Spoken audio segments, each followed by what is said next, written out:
For as long as I can remember, I have always felt as though I was on a slightly different frequency than everyone else around me. Unknown to me for many years, my mom had quietly called it Amyland to herself. There I followed rules that no one else understood. Everyone around me would comment that I was overly sensitive, an eternally shy girl who was always lost in her own world. Later, we would learn that that world had a name: autism.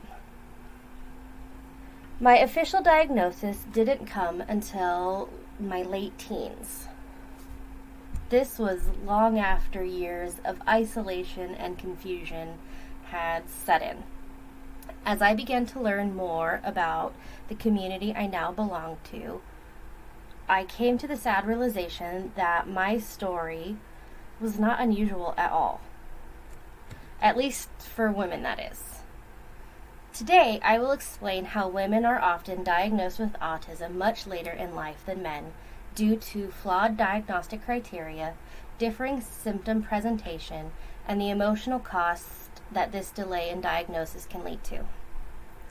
To begin with, the diagnostic disparity runs deep when it comes to autism. According to research published in the National Institute of Health, autism has historically been understood through a male-focused viewpoint. For decades, diagnostic criteria were built primarily around boys and how they present autism. Boys on the spectrum often have social challenges, repetitive behaviors, aggression, and limited interest. Girls, on the other hand, often exhibit symptoms very differently.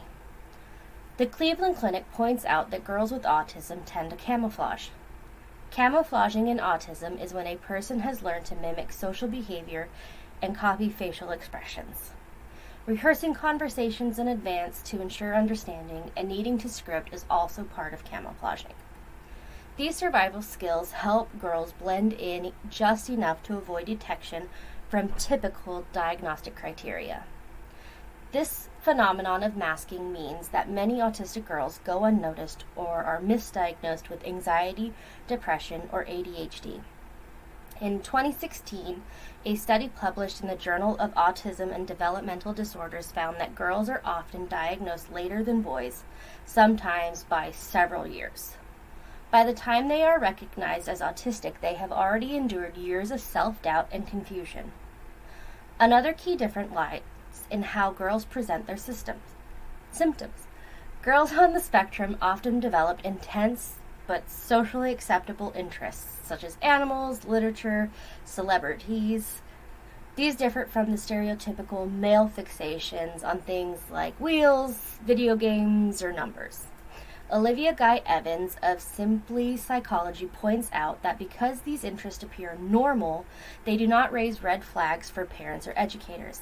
In the classroom setting, girls with autism may come across as quiet, shy, or perfectionistic. They often perform well academically, follow rules, and rarely act out. Beneath that calm exterior, though, they may be struggling to decode social interactions or manage sensory overload. As Autism.org explains, these things are all based on what boys are doing. These external behaviors overlook subtle social coping strategies that girls develop to survive. This results in generations of women who only discover they are autistic well into adulthood after years of wondering why they felt different or wrong. Lastly, the emotional cost of delayed diagnosis can be devastating. Autism in women often goes unrecognized. This leads to many issues. Psychology Today explains that women diagnosed later in life report years of anxiety, burnout, and depression. The issues often stem from the pressure to appear normal. Many experience what researchers call autistic burnout. Autistic burnout is a state of mental and physical exhaustion caused by years of masking their true selves. I know that feeling all too well. Before my diagnosis, I thought the exhaustion I felt after social events was a sign that something was wrong with me. After a family holiday or a long outing with friends, I would hide away in my room the following few days. I would be unable to answer texts or talk to people and often broke down for reasons I didn't understand. I thought the way that I fixated on learning to write hieroglyphics in the second grade was stupid as I got older, because it led to being horrifically teased by classmates. The way I became overwhelmed by the buzzing lights in Home Depot or by my phone charging was just me too sensitive, as everyone had always told me. Getting physically nauseated from the smell of bleach being used was overreacting. In truth, I was constantly managing a world that was not built for the way that my brain or body worked. Had I known earlier that my mother, or even if she had known that autism could look like this in girls, maybe those years of depression and isolation could have been softened by understanding. Maybe the constant sense of being wrong would have been replaced by the confidence that I was simply wired differently. As a mother reflected in the Cleveland Clinic article, her daughter's late diagnosis came as both a relief and a heartbreak. Relief because it was finally an explanation. Heartbreak because of the years of lost misunderstandings. In summary, this pattern is not just personal, it is systemic. Studies from the National Library of Medicine and Autism.org both stress that our current diagnostic systems need to change.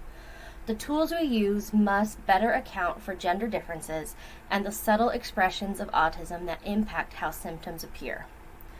When diagnostic criteria were standardized decades ago, they reflected the most visible developmental differences in boys.